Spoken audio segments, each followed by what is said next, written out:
Un dernier exemple, non moins intéressant, nous introduit dans le XX siècle. Le 14 septembre 1915, jour où l'Église célèbre l'exaltation de la croix, aujourd'hui, la croix glorieuse, la mère Teresa Maria Manetti, 1845 à 1910, présidait au réfectoire le repas de communauté. En raison de la solennité du jour, chère à son cœur, elle avait réuni le plus grand nombre de ses filles, les carmélites de Sainte-Thérèse, dont elle avait fondé la première maison 30 ans auparavant. À la fin du déjeuner, la servante de Dieu entonna son cantique préféré, « Vive la croix et celui qui la porte ».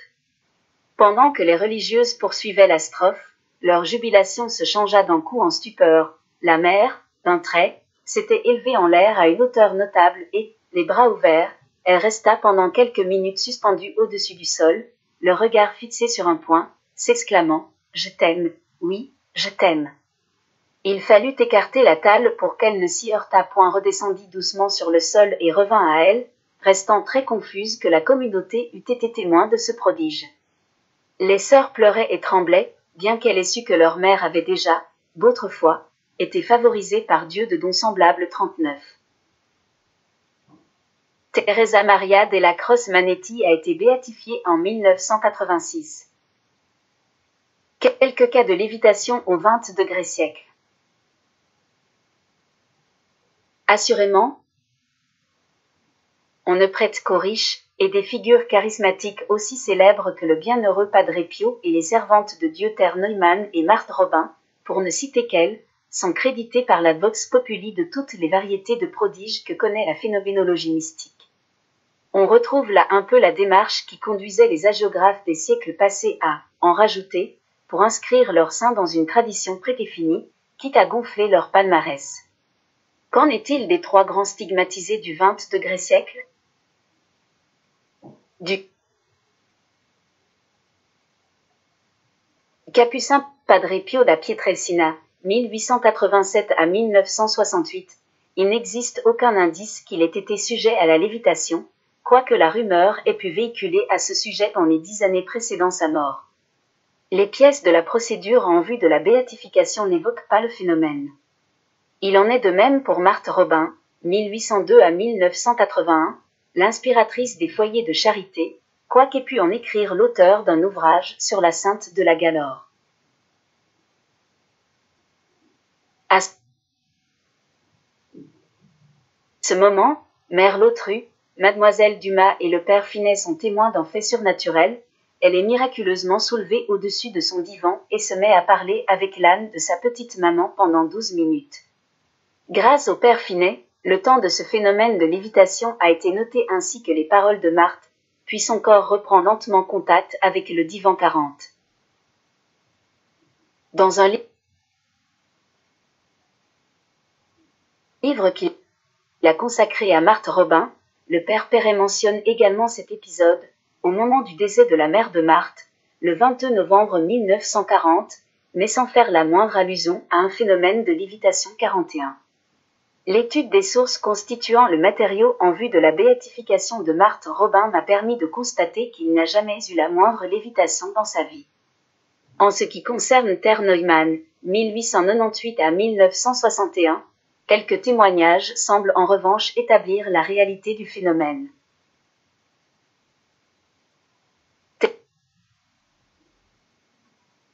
Thérèse était assise sur un siège bas, tout à côté du siège abbatial et à sa droite, de telle sorte que l'assistance ne la voyait pas. Or, pendant l'élévation, l'abbesse ne put s'empêcher de remarquer, stupéfiée, que la stigmatisée se trouvait transportée à la même hauteur qu'elle, ayant, en outre, gardé les jambes étendues, comme lorsqu'elle était assise sur son tabouret.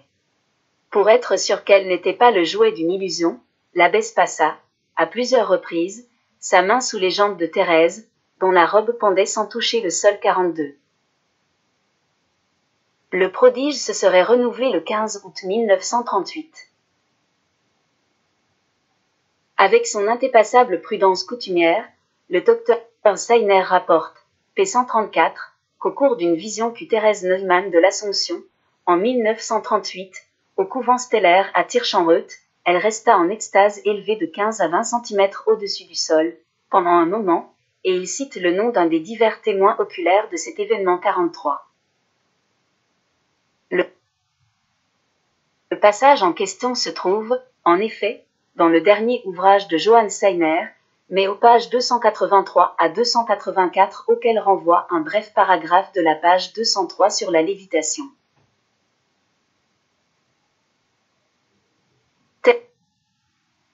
Terre, après s'être levé et dressé sur la pointe des pieds, s'écria « Avec toi, avec toi !»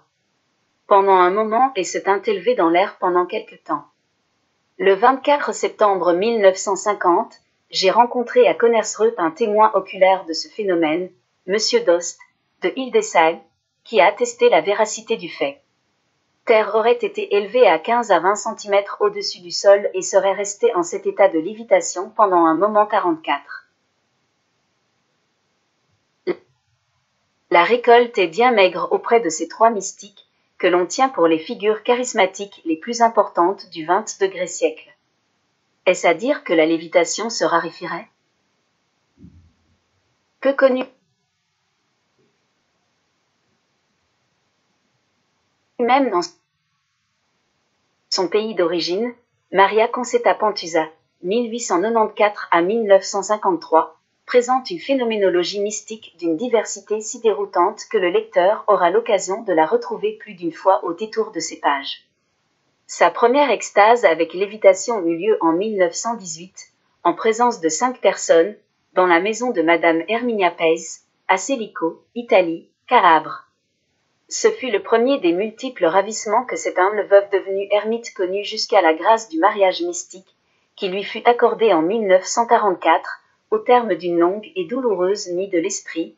Elle s'élevait à plus d'1 mètre au-dessus du sol, à la stupéfaction de ses proches.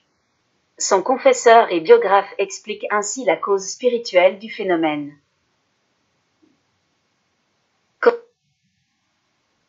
Comment le Père aimant récompense-t-il l'ardeur d'amour des anges, pur esprit? En se faisant voir à eux sans voile et en permanence, les comblant des torrents d'une parfaite béatitude. Aux âmes angéliques de la terre, il accorde une récompense comparable dans la contemplation, se faisant voir à intervalles et pour peu de temps, leur donnant ainsi un avant-goût de la vision béatifique 45. Innombrables sont les témoignages de personnes hautement qualifiées, médecins, psychologues, membres du clergé, qui ont attesté la réalité de ces lévitations, ainsi que l'éminente sainteté de la servante de Dieu. La contemporaine Thomasina Pozzi, 1910 à 1944, religieuse de la Sainte Famille à Metz, en Italie du Nord, a connu également de nombreuses extases ascensionnelles. Avec une grande agilité, elle se mit debout, elle était alitée et vêtue d'une longue chemise qui tombait jusqu'à ses pieds, et marcha sur le lit. J'ai eu l'impression que ses pas étaient extrêmement légers et que le lit se ressentait bien peu de son poids. Puis elle monta sur le barreau du lit, un tube de métal d'un diamètre de quelques centimètres, et là, elle resta un long moment debout, les bras levés, le regard tourné vers le haut, puis elle en descendit rapidement et, sans la moindre fatigue ni le moindre effort, elle retomba comme un corps mort sur le lit. Je sais que ces faits se sont répétés souvent. Il faut noter qu'à cette époque elle avait les stigmates aux pieds, qui lui causaient de grandes douleurs 46.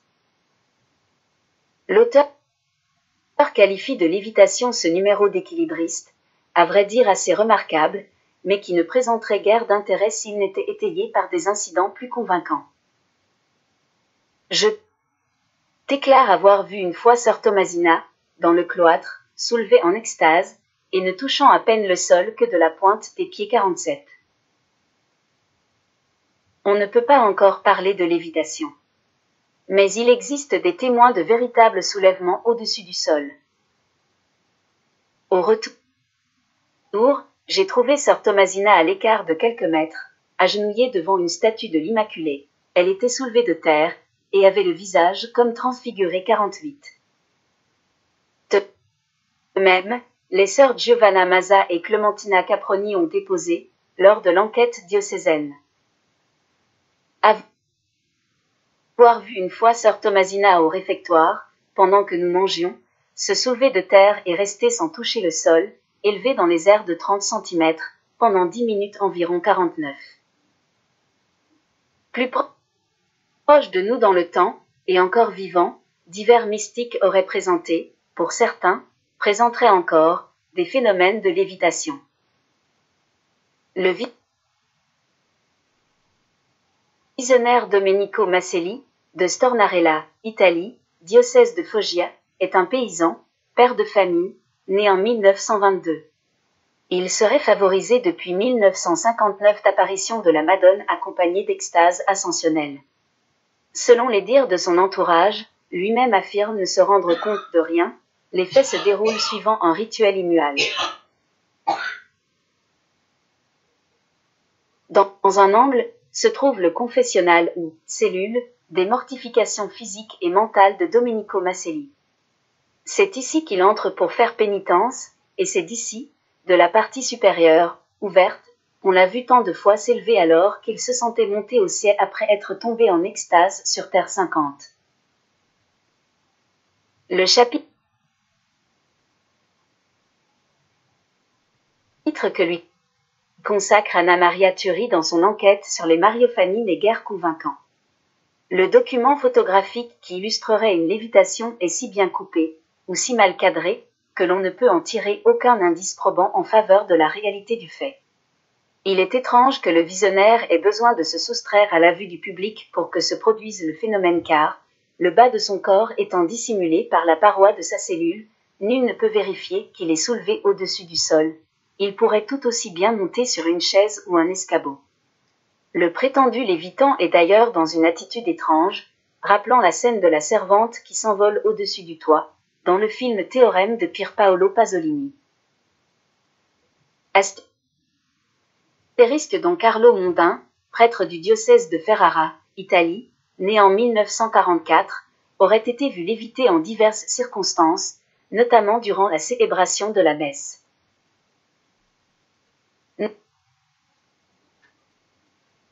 Nous nous sommes arrêtés à Béra pour transmettre les salutations de Mgr Sinelli au curé, Don Carlo Mondin. Ce prêtre, voyant Raffaella, lui prit les mains en disant « Que de niches t'a faite Jésus ?» et elle de répondre « Et à vous, mon père ?» Devant la porte de la maison, il a été saisi par l'extase. Il semblait suspendu en l'air. Nous avons assisté à sa messe, très douloureuse 51.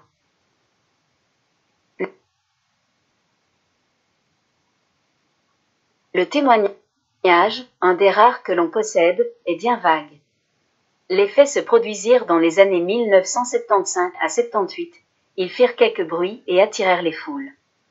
Mais l'évêque, rendu prudent par les difficultés que connaissaient certains de ses confrères à cause d'apparitions et de miracles allégués, prit contre Don Carlo de sévères mesures d'isolement, et l'affaire retomba en le silence. Là encore, les preuves avancées ne sont guère convaincantes, les témoignages émanent de cercles miraculistes dont les membres, très exaltés, villégiaturaient alors à San Damiano et autres lieux semblables. Astérisque Maria Concepción Conchita González, née en 1949, est la principale voyante des apparitions présumées de la Vierge à San Sébastien de Garabandal, Espagne, 1961 à 65. Elle aurait eu, lors de la vision du 18 juin 1965, une lévitation impressionnante. En